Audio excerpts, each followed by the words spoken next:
You are watching Travel World Online. Demand for air travel could come back at a staggering rate by end of 2021, Sir Tim Clark, Power of Investments for African Tourism highlighted as Investour returns. I don't see mergers and acquisitions as post-COVID-19 solution, IATA's Willie Walsh. Travelers from 5 South countries are not allowed to enter Bahrain. Shangri-La Group launches Fam.ily brand to bring best-loved family experiences for customers. Virtual ATM event kicked off today with Sir Tim Clark's interview by top aviation consultant John Strickland.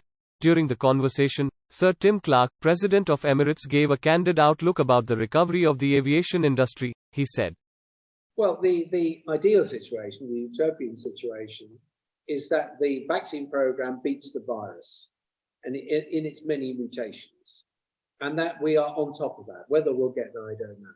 But let's assume that is the case. And that, say, by the autumn of this year, October, November, December, you get some kind of relief from all of that. Demand will come back at a staggering rate.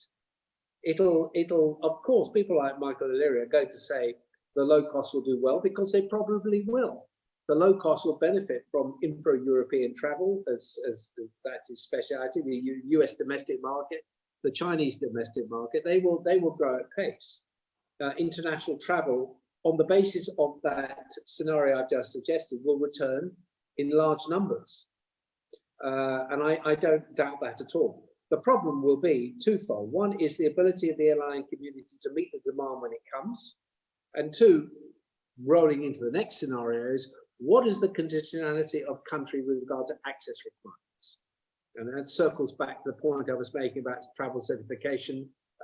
Are vaccine passports going to be an absolute mandatory requirement to go into, say, Australia, and vice versa, from the UAE, UK, Germany, or whatever? All that has to be established. As long as that is there, it'll be a natural inhibitor to not to the demand itself, but the ability to travel. Secondly, if you're going to introduce large elements of cost, then the individual and with his family traveling, facing PCRs or vaccination costs and all the other costs are coming in, that's going to inhibit demand as well. We've got to find a way that, one, we can test quickly on the PCR basis. So I mean that you get almost like a saliva test or a breath test, and you get the results immediately. Secondly, the cost of doing that is virtually nothing. And people are not concerned that when they go abroad, they're not going to face a lockdown and a red listing or quarantine when they return. So there's a lot of work to be done to free off that pent-up demand. So long as those things are there, demand is going to be restrained. And you can talk about the United Kingdom, where you are at the moment. It is likely, given going forward what has happened, that a lot of the UK population who want to travel abroad and want a holiday, say, will rather do it in the UK. So all your coastal resort towns are now fully booked for the summer because people are hedging their bets, really. So it's a question of waiting and seeing what actually happens. Things like what's happened in India recently that doesn't help, because clearly that has poleaxed the country and has had ripple effect across the global economy.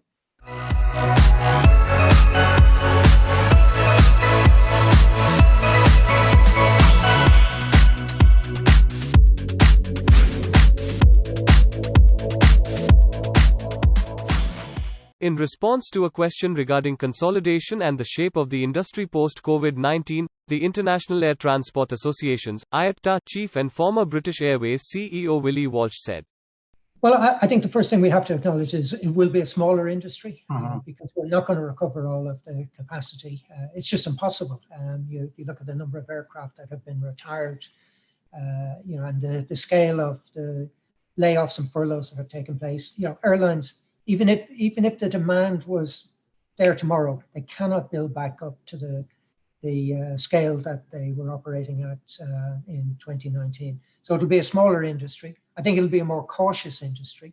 I don't expect to see M&A activity, principally because people will be very guarded about the cash that they have, and I can't see many opportunities that airlines CEOs will pursue. It's just too risky, to spend your valuable cash resources trying to acquire something at this stage. I think consolidation will take place through, unfortunately, some airlines will shrink, some will probably disappear. We've seen a few failures, we may see some more, and the gaps that they leave will be filled by, other airlines. But I think it'll be a smaller, more cautious industry, and I think that caution is justified because nobody wants to survive this crisis only to fall over, when the recovery starts. You are watching Travel World.